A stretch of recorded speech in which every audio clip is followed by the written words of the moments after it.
Is Instagram on its deathbed for youth ministry? Instagram actually started October 6th, 2010.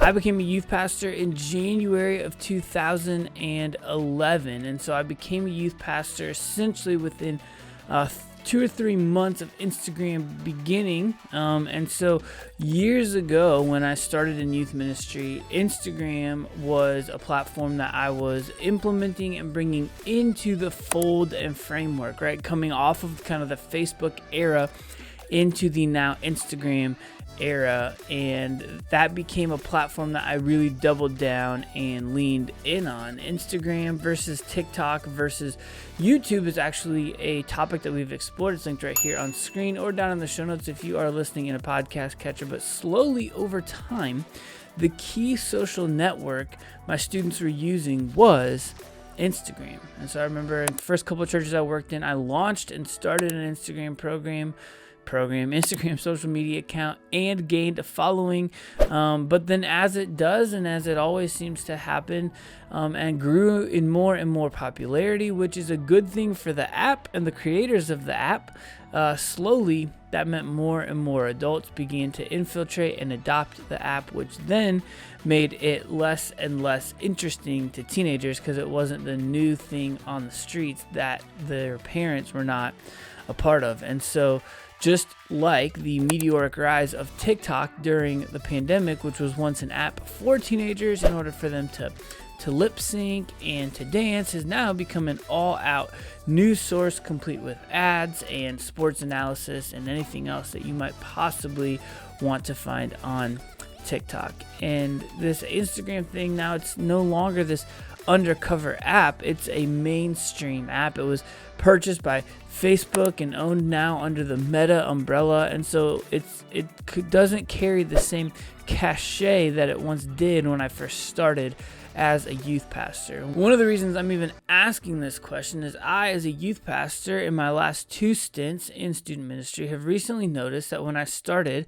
one church I started in 2020, and then the other one where I'm currently serving I started in 2022, my anecdotal experience has led me to ask this question because in each of these contexts, Instagram has best served the young adults and former youth group students who have graduated out of our programs. Again, this is anecdotal and this is just my experience, but I went back several months ago and I did a deep dive analysis, and I realized that about 25% or less of our posts were being engaged with current students in our youth ministry.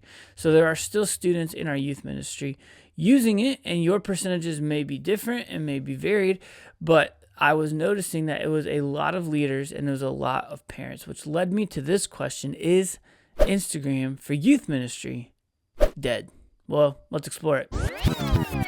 Well, hey everyone, welcome to the Hybrid Ministry Show. If you and I haven't had a chance to meet yet, my name is Nick Clason. I am a youth pastor currently serving in the DFW, Dallas-Fort Worth area. And in addition to the typical youth ministry duties that I have, such as preaching and writing small group guides and onboarding leaders and all the youth ministry things, one of the major things that I was tasked with and also had a passion to get started on once I began at this church here was to create a digital or a hybrid experience. We talked about kind of the origins of that hybrid experience in episode 100, 2 episodes ago.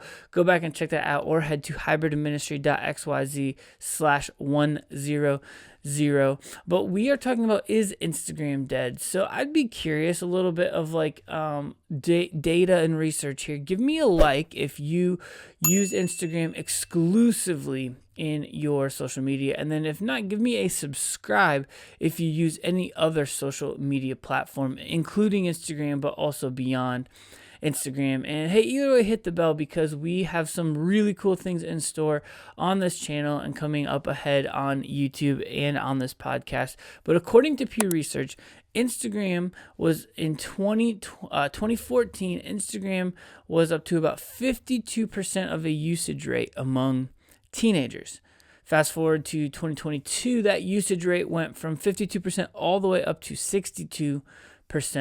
And then down in 2024, January of this year, we saw that usage rate ticked down only slightly from 62% to 59%. So TikTok, Snapchat, and Instagram, respectively, ages 13 to 17, are being reported to being used 63% with TikTok, 60% with Snapchat, and 59% again with Instagram. One of the things that, according to sentiment.io, linked to this and the Pew Research study down below in the show notes, shared was that the uptick of usage you would see to be increased when the ages got older. So it studied 13 to 17, but when they shaved off 13 and 14 and just made it 15 to 17, they saw these increase about 7 to 10 in usage. And so what's interesting is that in my completely free ebook, which is linked right here on screen or down below in the show notes if you are listening,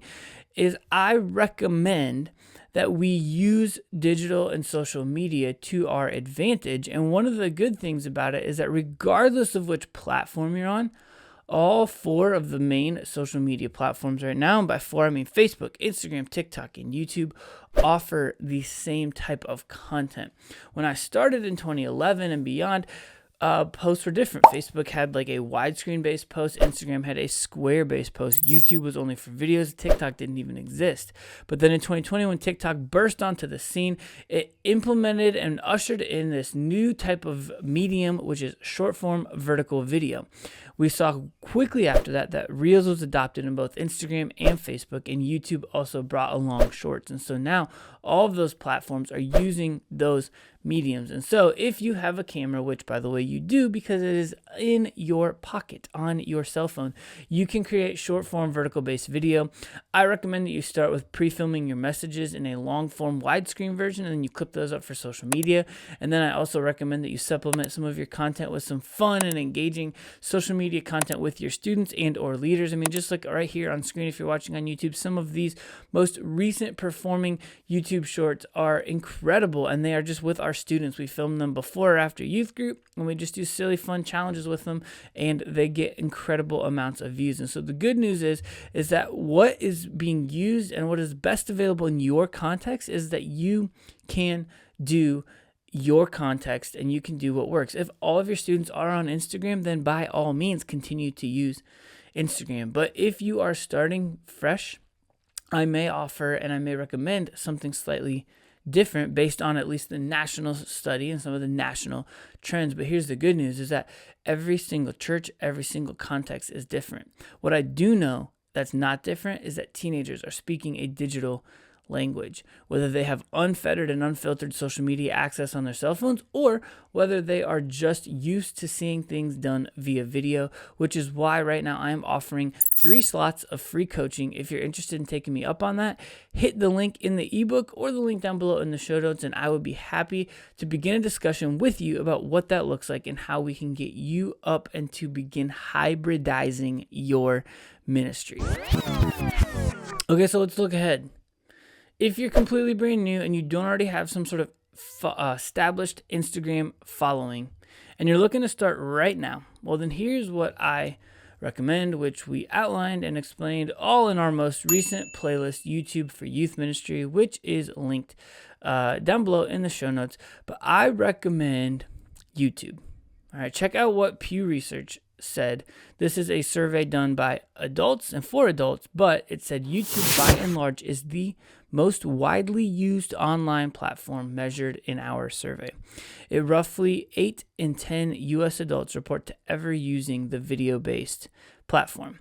Look at this chart right here on screen. You'll see that YouTube is at 93%, a wide margin above the second most, which is TikTok only, which is only at 63% by comparison. So you might be asking, like, what's ahead? Well, how do I get started? What do I do? I have all of that detailed and outlined for you in a 9-part playlist titled YouTube for Youth Ministry. It's actually linked right here on screen. So if you're interested in that and the information about YouTube for Youth Ministry, how to get started, what gear you're going to need, a crash course for YouTube Shorts and beyond, tap that video on screen and we would be happy to see you over there. But until next time, and as always, don't forget to stay hybrid.